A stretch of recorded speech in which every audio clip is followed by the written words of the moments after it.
Bonjour chers frères et sœurs, chers amis, chers internautes, c'est avec plaisir que je vous retrouve ce matin. En tous les cas, je me réjouis du fait que je peux vous rencontrer, ne serait-ce que sur l'écran ou à la radio.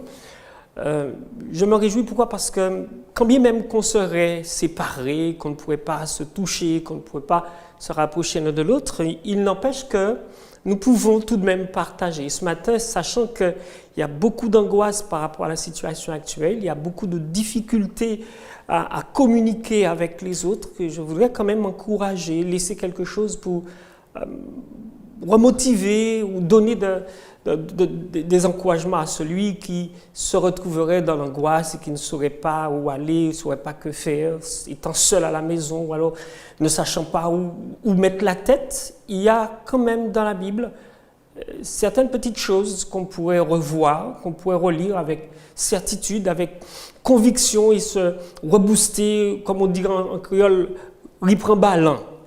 Alors, il y a deux textes que je voudrais soumettre. C'est l'un qui se trouve dans Ésaïe 41 où c'est Dieu qui parle par la bouche d'Ésaïe quand il dit « Ne crains rien, car je suis avec toi. Ne promène pas des regards inquiets, car je suis ton Dieu. Je te fortifie, je viens à ton secours, je te soutiens de ma droite triomphante. » Ça, c'est le verset 10. Et le verset 14, je reprends à peu près ce qu'il dit. « Ne crains rien, vermisseau de Jacob, faible reste d'Israël, je viens à ton secours, dit l'Éternel, et le Saint d'Israël est ton sauveur, car, au verset 13, je suis l'Éternel, ton Dieu, qui fortifie ta droite, qui te dit, ne crains rien, je viens à ton secours. » Donc nous avons cette certitude-là, et à 3 reprises, dans les 3 textes que j'ai lus, Dieu nous rassure, Dieu nous donne la certitude que nous pouvons compter sur lui, parce qu'il est notre Dieu. Alors, dans le cas où on reste, où on est bloqué, et comme avait dit quelqu'un, Radio Moyen, Radio Espérance, il était bloqué en l'air, si vous vous sentez bloqué dans cette situation-là, il y a un propos tenu par David au Psaume 107, et à 3 reprises, il leur dit, dans leur détresse, ils crièrent à l'Éternel en parlant d'Israël, et il les délivra de leurs angoisses. Et il reprend, ça c'est le verset 6 du Psaume 107, il le reprend au verset 19, dans leur détresse, ils crièrent à l'Éternel et il les délivra de leurs angoisses. Et le texte le reprend plus loin. Vous comprenez bien que quand bien même qu'on serait bloqué effectivement dans une position parce qu'on a peur, je crois qu'il vaudrait mieux compter sur Dieu. Il vaudrait mieux compter sur Dieu au jour où on ne peut plus compter sur les hommes, où on ne peut plus les entendre éventuellement au plus près, les toucher, causer en tête-à-tête avec eux. Il reste encore le téléphone, mais il reste Dieu. Quand bien même il ne resterait personne pour nous répondre, il reste Dieu. Et Dieu entend, peu importe la requête qu'on lui présente. Il nous entend et il nous répond. Il ne se contente pas de nous écouter, mais il nous répond. Je voudrais sortir de ce contexte avec vous et tourner votre attention vers quelque chose que je trouve extraordinaire dans la Bible. Et comme les croyants disent qu'ils ont la foi doit pouvoir là maintenant se tourner et rester centré sur Dieu. Je crois que c'est l'occasion de voir à quel niveau, si c'est un grade C9 ou alors c'est encore plus petit, à quel niveau se trouve notre foi, parce que celui qui a peur, il ne peut pas exprimer sa foi, parce que la peur paralyse la foi. Tandis que lorsque on fait confiance à Dieu, humblement, toute sécurité, sans pour autant s'agiter, on avance avec Dieu. Et la promesse qui est faite dans les Saintes Écritures, c'est que Dieu promet non seulement de nous enlever quand il reviendra, et c'est Jésus qui fait la promesse dans Jean 14, verset 1 à 3, mais il promet non seulement de cela, mais de nous donner la possibilité de le louer, de l'exalter, de le rencontrer en tête-à-tête. J'ai trouvé dans le livre de l'Apocalypse des petites choses très intéressantes par les temps qui courent, où on a peur de se sentir bien. Non, je crois qu'il faut se sentir bien. Et tandis que l'adoration se présente dans la Bible, J'ai cherché et j'ai trouvé quelque chose d'extraordinaire. Dans le livre à l'Apocalypse, au chapitre 4, il y a un mouvement d'adoration qui se passe entre Dieu, les 4 êtres vivants et les 24 vieillards. À partir de là, nous entrons dans un mouvement qui est réel dans le ciel. Et quasiment tous ceux qui ont l'habitude d'étudier le texte le connaissent très bien. Je vais prendre au verset 7 plutôt du chapitre 4. Lorsque Jean rapporte cela, il dit ceci. Le premier être vivant est semblable à un lion, le second être vivant est semblable à un veau, le troisième être vivant à la face d'un homme, le quatrième être vivant est semblable à un aigle qui vole. Les 4 êtres vivants ont chacun 6 ailes, ce qu'on appelle des chérubins, les archanges. Ils sont remplis de Dieu, tout autour et au-dedans, ils ne cessent de dire jour et nuit, et c'est une phrase que beaucoup connaissent, Saint, Saint, Saint est le Seigneur, le Tout-Puissant qui est, qui était et qui vient. Quand les êtres vivants rendent gloire et honneur et action de grâce à celui qui est assis sur le trône, à celui qui vit au siècle des siècles, donc quand ils mettent en mouvement l'adoration, la célébration de Dieu, il y a un groupe de personnes qui prennent le relais. Et on parle des 24 vieillards qui se prosternent. Quand ils disent là, Saint, Saint, Saint, les 24 vieillards dont nous connaissons à peu près l'existence par rapport aux Saintes Écritures, ils se prosternent devant celui qui est assis sur le trône. Ils adorent celui qui vit au siècle des siècles et ils jettent leur couronne devant le trône en disant « Tu es digne, notre Seigneur et notre Dieu, de recevoir la gloire et l'honneur et la puissance, car tu as créé toutes choses et c'est par ta volonté qu'elles existent et qu'elles ont été créées. » Quand ils disent cela, on a une réplique, pourrait-on dire, des êtres humains. Certains savent qu'il y a Enoch, qu'il y a Moïse, qu'il y a Élie. Ces 3-là, on l'a revu avec Jésus dans le jardin de Gethsémane. Mais on se pose la question, mais d'où viennent les autres 21? Alors, les autres personnes, le chiffre 21, ce sont les personnes qui, à la mort de Jésus, sont ressuscitées, à la résurrection, sont sorties des tombeaux. Et ces personnes-là, quand le Christ a été enlevé, ont été aussi enlevées avec. C'est comme cela qu'on a les 24 vieillards. Mais observez, lorsqu'ils font la réplique, lorsqu'ils font écho à l'adoration déclenchée par les 24 vieillards, par les 4 êtres vivants, les archanges, les anges protecteurs, pourrait-on dire, ces 24 vieillards se tournent, eux aussi, dans l'adoration, ils se prosternent, et ils vont sortir quelque chose que les archanges n'ont pas sorti de leurs propos. Ils vont célébrer Dieu, ils vont l'adorer, et ils disent pourquoi? Car tu as créé toutes choses. Contrairement à tout ce qu'on pourrait nous apprendre, la Bible est formelle depuis le début jusqu'à la fin. Ces 24 vieillards disent de manière simultanée en chœur, car tu as créé toutes choses. En d'autres termes, Dieu a la maîtrise de quelle que soit la situation. On peut avoir l'impression que tout lui échappe. Un Dieu qui sait tout, qui peut tout. Comment une telle situation aujourd'hui sur la terre? Et ceux qui étudient la Bible savent de quoi je parle. C'est par ta volonté qu'elles existent et qu'elles ont été créées. Dieu donc est le maître de la situation. Il célèbre Dieu parce qu'il est leur créateur, il est leur Seigneur, il est celui vers qui ils se tournent, quelles que soient les circonstances favorables ou non. Donc, on a ce type d'adoration, le chapitre 4.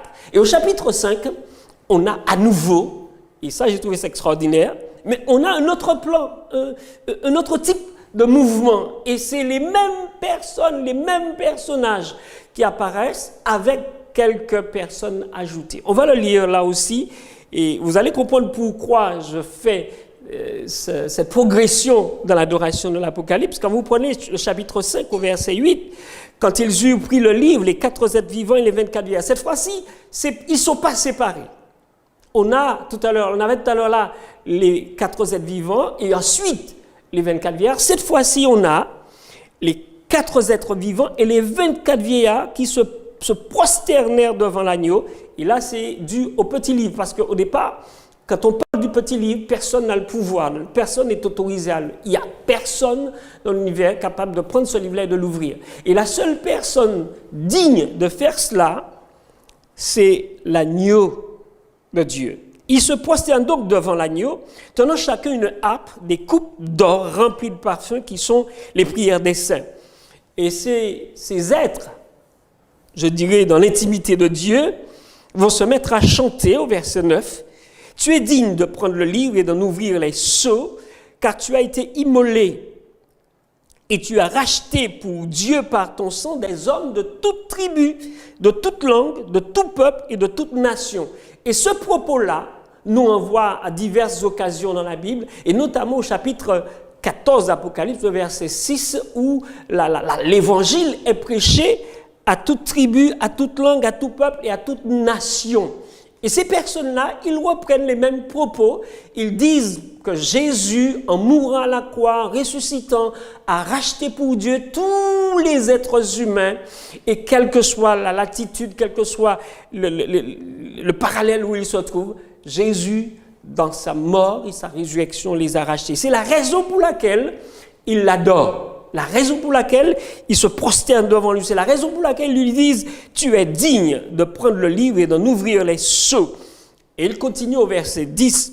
« Tu as fait d'eux un royaume, des sacrificateurs pour Dieu. Ils régneront sur la terre. » Et puis, quand ils ont fini leur célébration, il y a d'autres personnes qui prennent le relais. Dans ce mouvement autour du trône, devant le trône, la Bible déclare, je regardais, c'est Jean qui fait le rapport, je regardais et j'entendis la voix de beaucoup d'anges autour du trône. Donc on sait déjà, à part les 4 êtres vivants, à part les 24 vieillards, il y a beaucoup d'anges autour du trône, des êtres vivants totalement mentionnés, des vieillards, et leur nombre était des myriades, de milliers, de milliers, et tout ce petit monde-là, innombrable, disait d'une voix forte, l'agneau qui a été immolé est digne de recevoir la richesse, la sagesse, la force, l'honneur, la gloire et la louange. Je souris parce que il y a des êtres humains, encore aujourd'hui, qui, lorsque le Christ est ressuscité, ont accepté d'être payés pour se taire et ne pas avouer, ne pas dire volontairement à qui voulait l'entendre que Jésus est bien ressuscité. Et quand on lit le texte là, on se rend compte qu'effectivement, l'agneau qui a été immolé, Jésus, est bien ressuscité, puisqu'il y a des myriades et des myriades de personnes, d'anges et des êtres vivants qui le célèbrent. Le texte, je le reprends, dit, l'agneau qui a été immolé est digne de recevoir la puissance, la richesse, la sagesse, la force, l'honneur, la gloire et la louange. Et donc ce sauveur-là, ce Seigneur-là, cet agneau-là, comme l'avait dit Jean-Baptiste, c'est lui qui ôte le péché du monde. C'est lui qui permet à l'homme non seulement d'être lavé, d'être purifié, d'être affranchi du péché, mais il permet et il invite l'homme à célébrer Dieu. Il l'invite à le reconnaître comme son Seigneur et son Dieu. Et j'en veux pour preuve le texte qui suit dans ce même chapitre 5.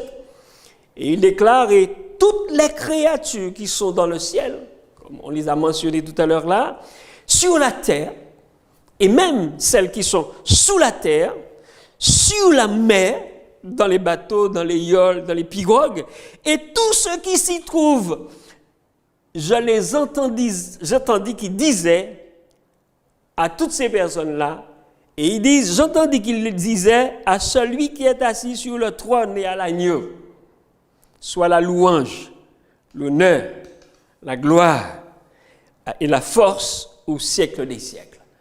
Vous observez bien qu'il n'y a pas seulement les anges, il n'y a pas seulement les chérubins, il n'y a pas seulement les 24 vieillards, il y a des créatures de partout.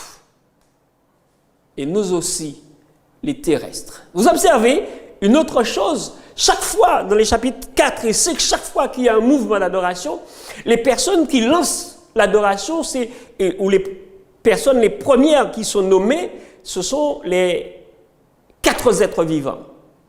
Et il y a une chronologie dans la présentation. Au chapitre 4, on a les 4 êtres vivants, puis les vieillards. Au chapitre 5, on a les 4 êtres vivants et les vieillards. Et puis on a les anges. Après les anges, ce qui est normal, les hommes, les êtres humains. Et je me rappelle quand j'étais petit garçon, jouant dans la cour de l'école ou autour de la maison avec mes soeurs, mes amis, et qu'on arrivait bon dernier, les autres se moquaient du dernier, ils disaient « dernier caca-chien ». Et dans l'adoration, si on prend le texte comme ça, nous sommes les bons derniers à entrer dans le mouvement. J'insiste sur ce côté-là parce qu'il y a quelque chose qui vient dans le texte plus tard. Et donc, effectivement, quand on prend la chronologie qui est descendue dans le mouvement de l'adoration, les êtres humains sont les derniers nommés. Ils sont les derniers à entrer dans le mouvement de la célébration, de l'adoration, de la communion, de l'élévation même de l'agneau de Dieu. Et puis, au moment de conclure tout cela, on retrouve au chapitre 5 les 4 êtres vivants qui disaient « Amen ». Et on retrouve les êtres humains une nouvelle fois dans ce même verset 14. Et les vieillards se prosternèrent et adorèrent. Donc, nous sommes en quelque part invités à cette célébration durant l'éternité. Et quand c'est déclenché, nous sommes les bons derniers à répondre. Mais je ne me plains pas du fait que je suis tout petit ou dernier. L'essentiel, c'est que je participe à l'adoration de Dieu. C'est que je peux, comme toutes les autres créatures amenées à l'existence selon la seule volonté de Dieu, je peux moi aussi me joindre à eux et louer Dieu, quelles que soient les circonstances, quelles que soient les difficultés, quelle que soit la situation. Et j'insiste, mes frères et sœurs, chers amis, qui prêtez attention à ces quelques minutes de réflexion. Pourquoi? Parce qu'au chapitre 7, il y a quelque chose d'autre qui s'ajoute.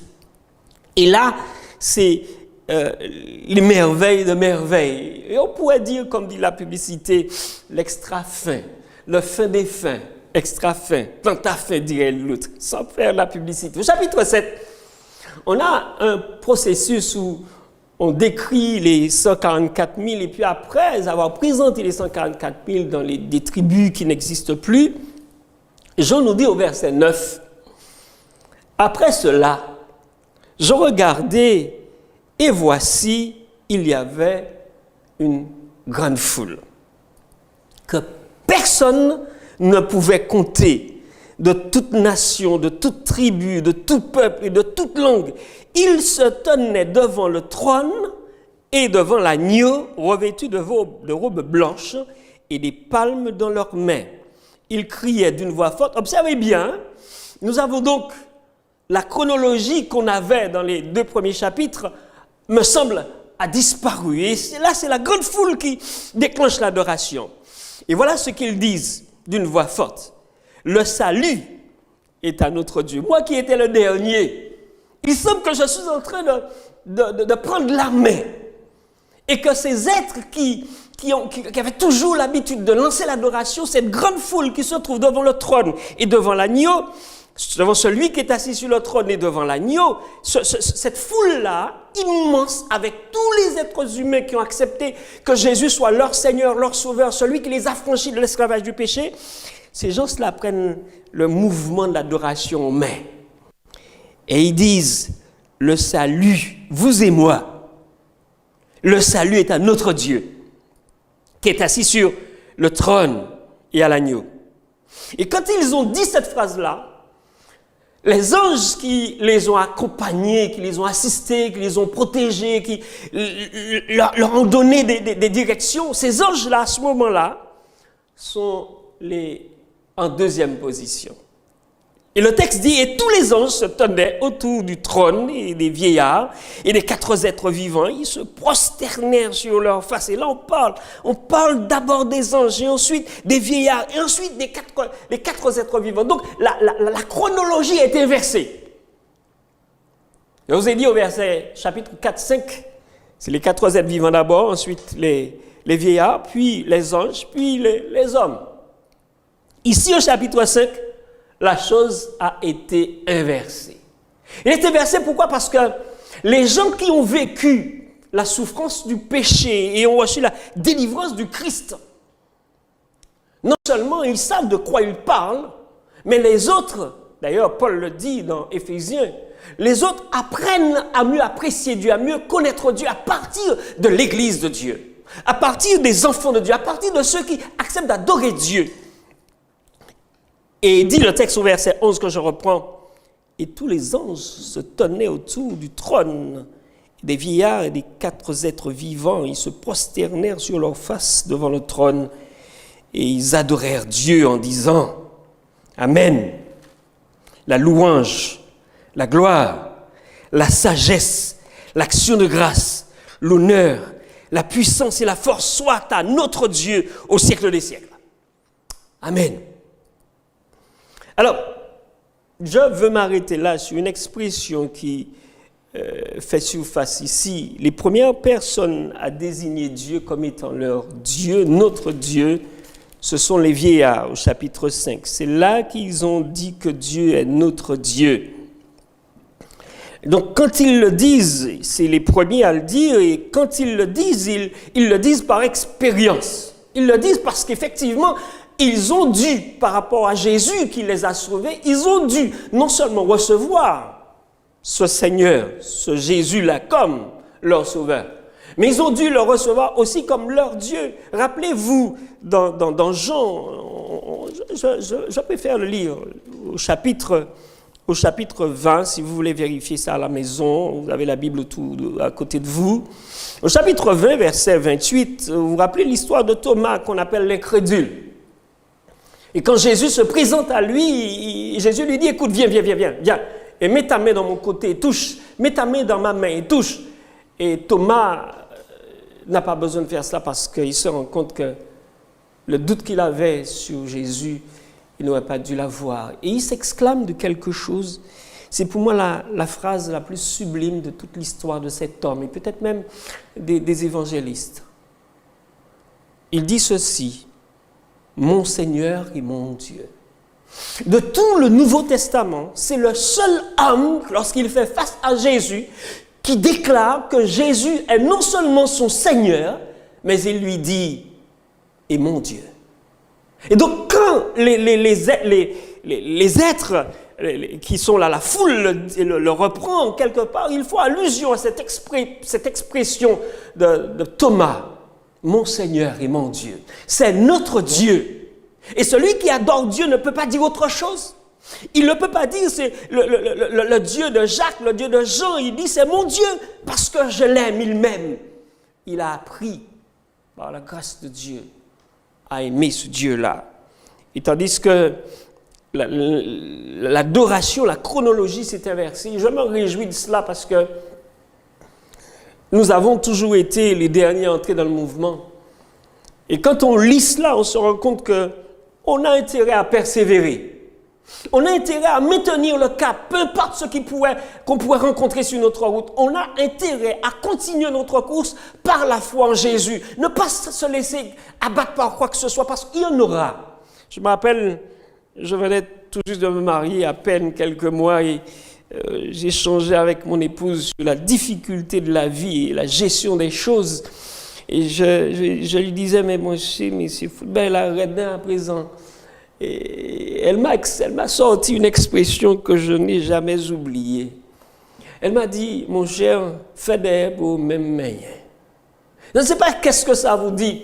Alors je me suis imaginé, puisque je travaillais à l'époque dans le bâtiment et j'étais ce qu'on appelle responsable de l'armature, de plier le fer, et on appelait ça en créole, en ferraillait.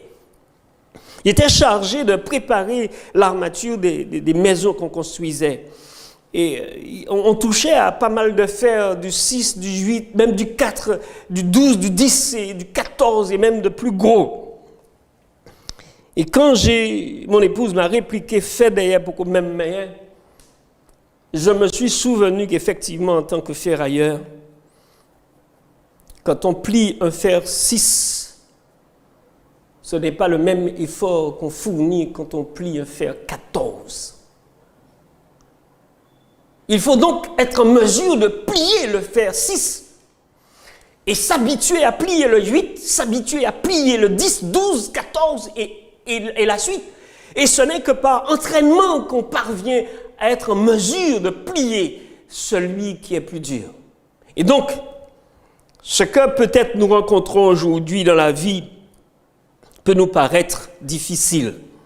Avoir les enfants à la maison alors qu'ils auraient dû être à l'école et on ne sait où mettre la tête avec eux parce qu'ils ont besoin de sortir et on ne peut pas les laisser sortir. On est obligé de les garder confinés pour les protéger et nous protéger. Ça n'a pas rien à côté d'Isaac Avini derrière.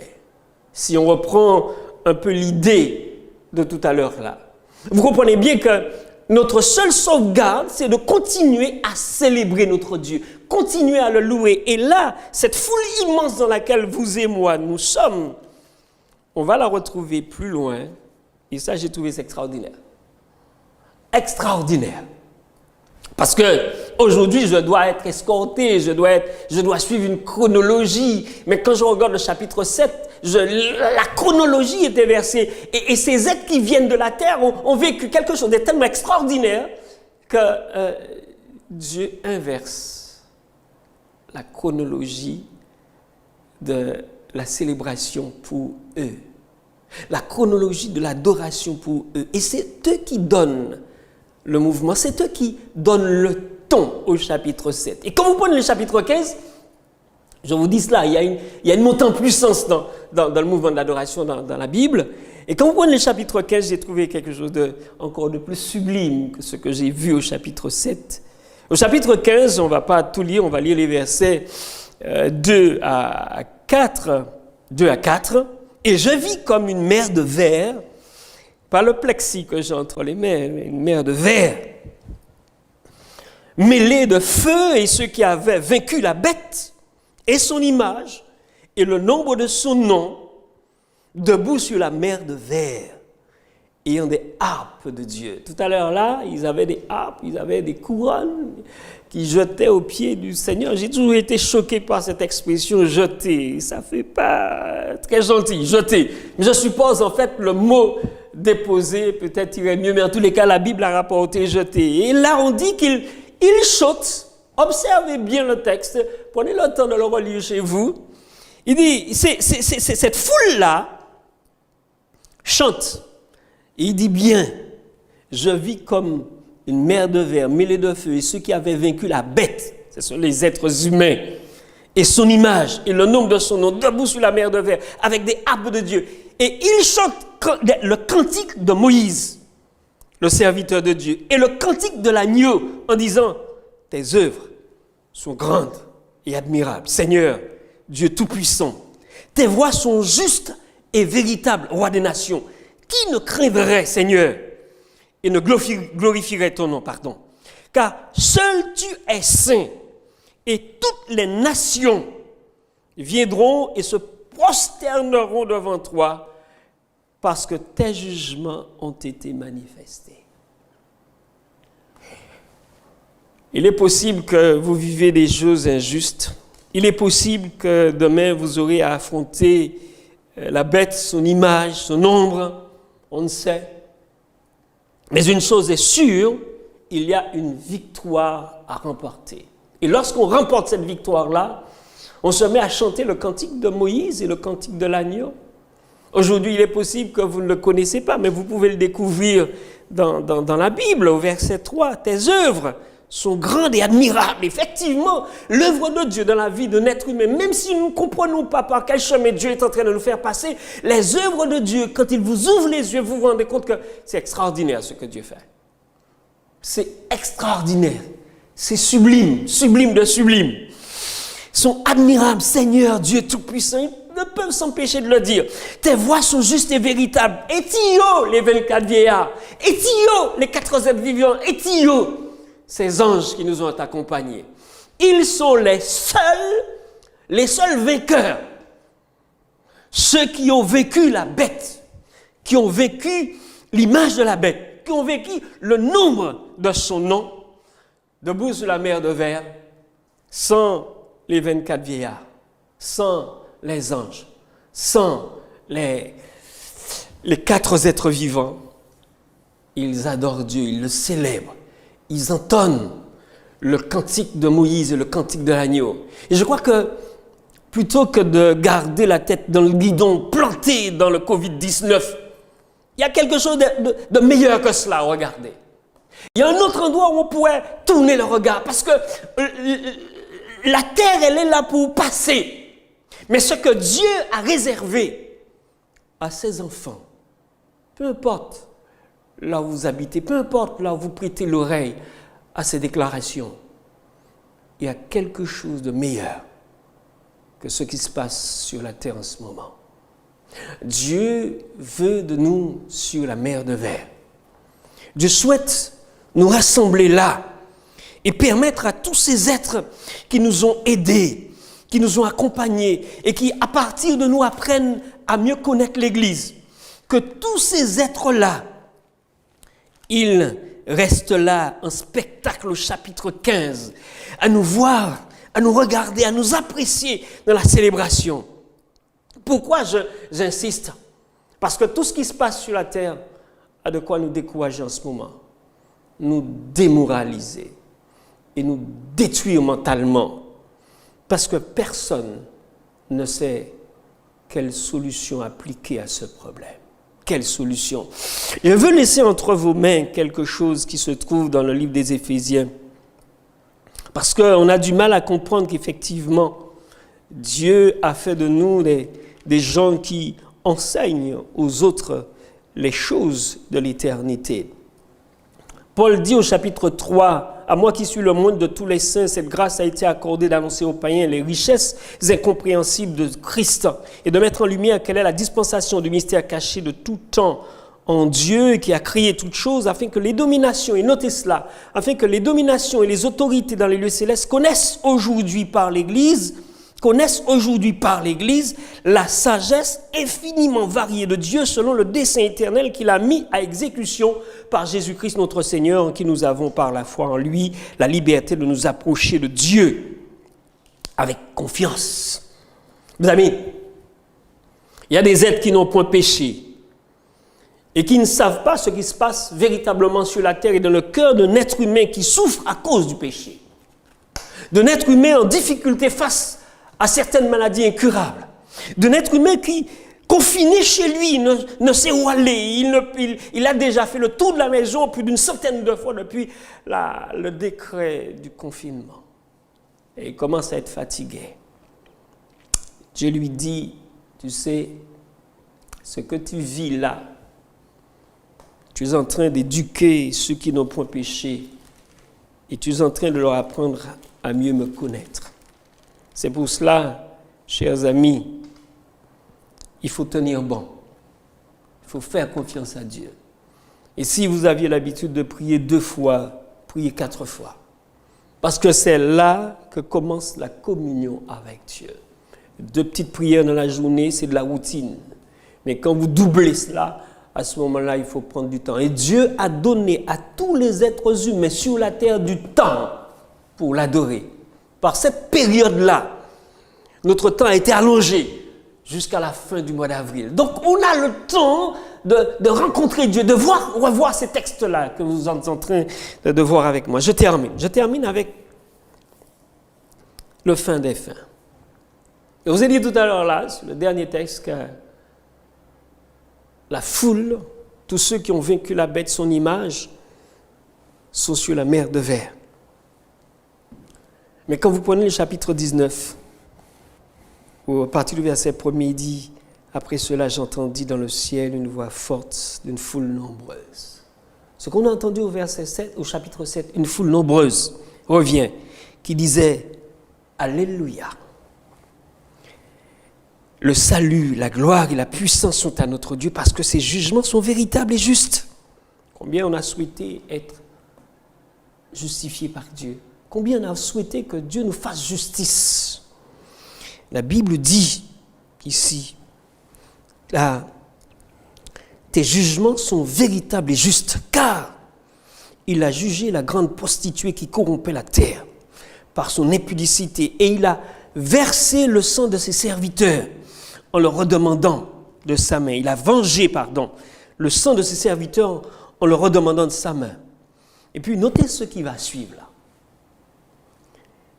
La grande foule dit une seconde fois. Vous comprenez bien l'adoration qu'on a vue qui a été enclenchée au chapitre 7, suivie seule sur la mer de Verre par les élus, par cette foule immense. Elle revient au chapitre 19. Et le texte dit une seconde fois. Ça veut dire que les autres qui ont l'habitude de faire cela, on aurait dit ils sont pris à contre-pied. Vous savez, ceux qui jouent bien au ballon, qui s'asseyent devant leur télé, qui regardent un match de foot, ils savent ce que c'est que d'être pris à contre-pied. Vous partez sur la droite, le gardien part à gauche, et puis ça fait enfiler à ses legs, à les ramasser.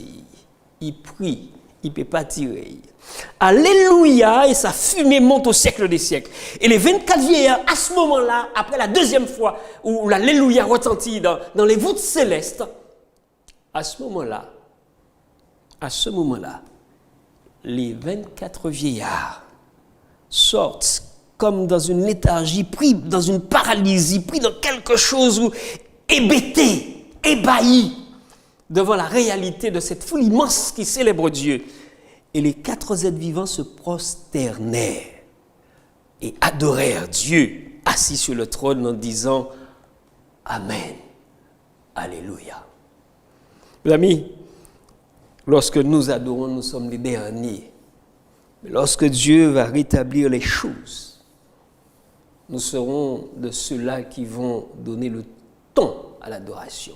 Nous serons de ceux-là qui vont enclencher le mouvement de la célébration, de l'adoration. Vous comprenez bien pourquoi il ne faut pas lâcher maintenant. Ce n'est pas le moment de lâcher. On a trop pris dans le visage. On a trop pris en plein, comme dit en créole, en fal. Maintenant, nous savons ce qui nous attend. Et nous savons comment les choses vont se passer. Parce que quand vous prenez le chapitre 21, le texte dit, la nouvelle Jérusalem va descendre avec Dieu. Chapitre 21, versets 1 à 4, 1 à 5. Et le texte dit que Dieu non seulement va descendre à côté de la nouvelle Jérusalem, mais il va l'installer sur une terre renouvelée, rénovée. Et cela, je ferme ma Bible vraiment pour vous montrer que je vous laisse tranquille.